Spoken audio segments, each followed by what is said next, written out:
Assalamualaikum warahmatullahi wabarakatuh.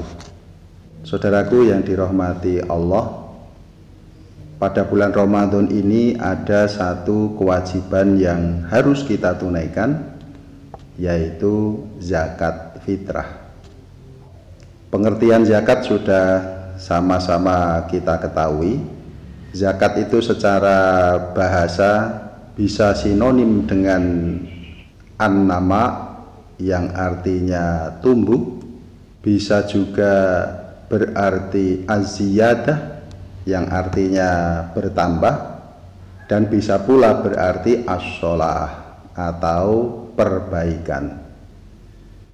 Hikmah zakat memang untuk menumbuhkan, menambah, dan memperbaiki diri atau harta benda kita, sehingga tentu saja menjadi barokah. Sedangkan zakat fitrah, fitrah itu sendiri berasal dari kata iftor, yang artinya adalah berbuka, tidak berpuasa lagi. Zakat fitrah ini diwajibkan karena berkaitan dengan waktu iftor, yaitu tidak berpuasa lagi karena selesainya Ramadan dengan datangnya hari raya Idul Fitri. Zakat fitrah hukumnya wajib bagi setiap muslim yang mampu. Di dalam hadis dari Ibnu Umar radhiyallahu anhuma, dia berkata, "Faradha Rasulullah sallallahu alaihi wasallam zakatal fitri so'an min tamrin au so'an min sya'irin alal abdi wal khurri wal zakari wal untha was saghiri wal kabiri minal muslimin wa amara biha an tu'adda qabla khurujin nasi ila sholah." Rasulullah Shallallahu Alaihi Wasallam mewajibkan zakat fitrah dengan satu sok kurma atau satu sok gandum bagi setiap muslim yang merdeka maupun hamba sahaya, laki-laki maupun perempuan, anak kecil maupun dewasa.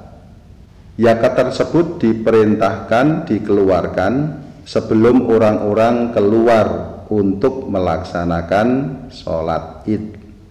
Yang perlu menjadi catatan kita bahwa kata as-shaghir di dalam hadis ini artinya adalah anak kecil atau bayi yang sudah lahir ke dunia dan tidak termasuk janin. Kalau janin yang masih di dalam kandungan tidak terkena kewajiban zakat fitrah. Nah, siapa yang terkena kewajiban zakat fitrah ini? Zakat fitrah ini harus ditunaikan oleh setiap muslim, karena untuk menutupi kekurangan-kekurangan puasa disebabkan perkataan atau perbuatan yang sia-sia maupun kata-kata kotor, dengan catatan muslim yang mengeluarkan zakat fitrah tadi dalam keadaan mampu. Apa ukuran mampu itu? Para ulama memberikan definisi bahwa orang yang mampu itu adalah orang yang mempunyai kelebihan makanan bagi dirinya dan keluarganya pada malam dan siang hari Idul Fitri. Jadi kalau ada orang yang masih memiliki persediaan makanan untuk malam hari raya dan pada hari raya sampai siangnya, maka ia termasuk kategori ghani, yaitu orang yang berkecukupan sehingga berkewajiban untuk mengeluarkan zakat fitrah. Nah, sejak kapan seseorang dikenai kewajiban membayar zakat fitrah? Seseorang mulai terkena kewajiban membayar zakat fitrah apabila ia bertemu dengan terbenamnya matahari hari raya Idul Fitri. Jadi seumpama hari ini adalah hari terakhir puasa Ramadan kita, maka orang yang nanti menjumpai terbenamnya matahari nanti sore, karena besoknya sudah Idul Fitri, maka dia itu berkewajiban mengeluarkan zakat fitrah. Maka dengan begitu orang yang meninggal 1 jam atau bahkan 1 menit sebelum terbenamnya matahari, maka ia tidak terkena kewajiban zakat fitrah. Berupa apakah zakat fitrah itu? Pada hadis Ibnu Umar tadi, Rasulullah sudah memberikan penjelasan kepada kita bahwa zakat fitrah itu adalah berupa makanan pokok. Yang tadi disebutkan adalah tamar, kurma, atau syair, gandum. Jadi bahan makanan pokok sesuai dengan kebiasaan di daerah masing-masing.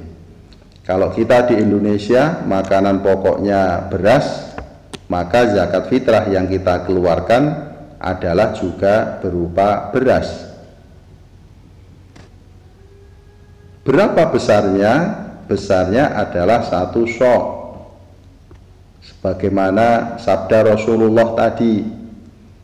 Nah, 1 sok itu kalau dikonversi ukuran berat saat ini disepakati ketemunya adalah 2,5 kilogram.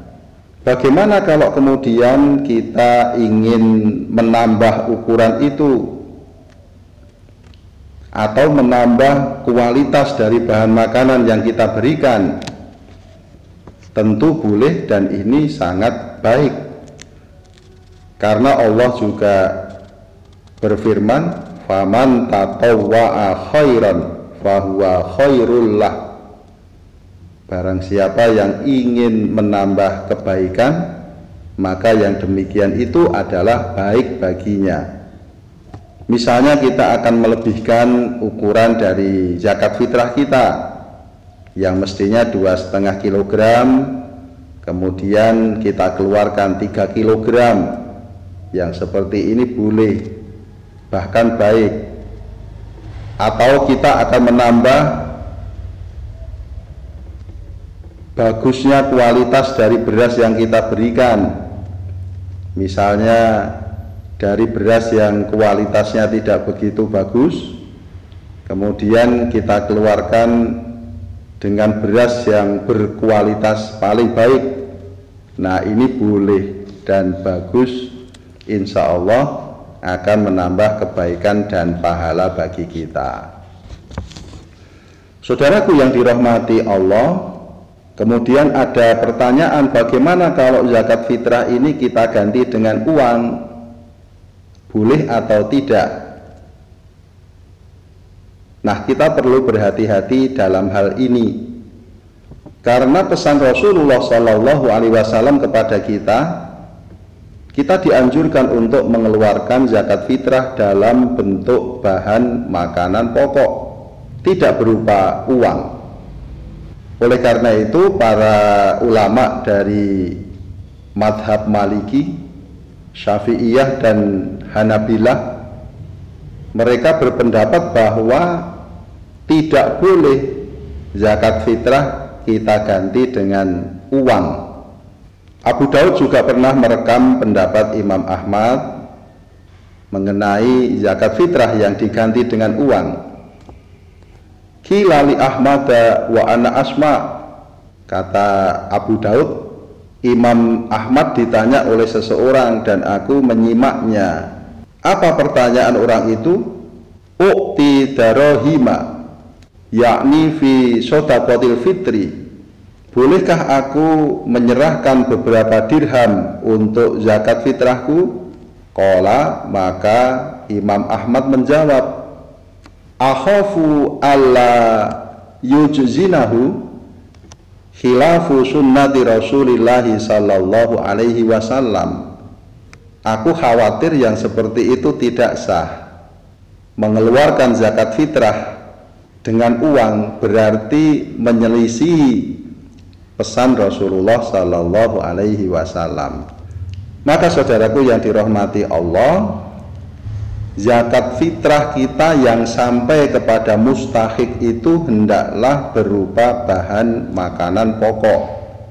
Tetapi adapun kemudian kita membayarkan zakat fitrah kita melalui seseorang atau panitia atau lembaga, maka seandainya seseorang atau lembaga itu mau menerima uang kita sebagai pengganti zakat fitrah, maka boleh-boleh saja. Tetapi panitia atau lembaga itu nanti akan membelikan bahan makanan pokok, sehingga yang sampai kepada mustahik atau orang yang berhak menerima zakat fitrah kita adalah bahan makanan pokok, yaitu beras. Dan kita pun disunahkan untuk membayarkan zakat fitrah itu pada hari-hari mendekati Idul Fitri, karena memang fungsi zakat fitrah itu adalah untuk kegembiraan si mustahik yang berhak menerima zakat fitrah di dalam merayakan hari raya Idul Fitri. Maka ketika Ibnu Qudamah Al-Maqdisi ditanya mengenai kebolehan seseorang membayar zakat fitrah seawal mungkin, mulai tanggal 1 Ramadan misalnya, maka jawaban Ibnu Qudamah katanya, seandainya zakat fitrah itu sudah diserahkan di awal-awal Ramadan, maka tentu hal itu tidak mencapai maksud disyariatkannya zakat fitrah, yaitu untuk memenuhi kebutuhan orang miskin pada hari raya Idul Fitri. Maka bagi kita dan panitia penyelenggara zakat fitrah perlu berhati-hati dalam hal ini, supaya kita tidak menyelisih Rasulullah Shallallahu Alaihi Wasallam dan tidak menyalahi fungsi disyariatkannya zakat fitrah itu. Saudaraku yang dirahmati Allah, marilah kita tunaikan zakat fitrah kita dengan penuh keikhlasan. Insya Allah akan menjadi pahala bagi kita dan akan membersihkan puasa kita. Karena sebagaimana hadis, farada Rasulullah sallallahu alaihi wasallam zakatal fitri tu'matan lil masakin wa tuhratan lis-shaimin. Rasulullah Shallallahu Alaihi Wasallam mewajibkan zakat fitrah sebagai bahan makanan bagi orang-orang miskin dan untuk menyucikan puasanya orang-orang yang berpuasa. Semoga Allah Ta'ala memberikan dan menambahkan keberkahan atas harta yang kita keluarkan di jalan Allah. Wassalamualaikum warahmatullahi wabarakatuh.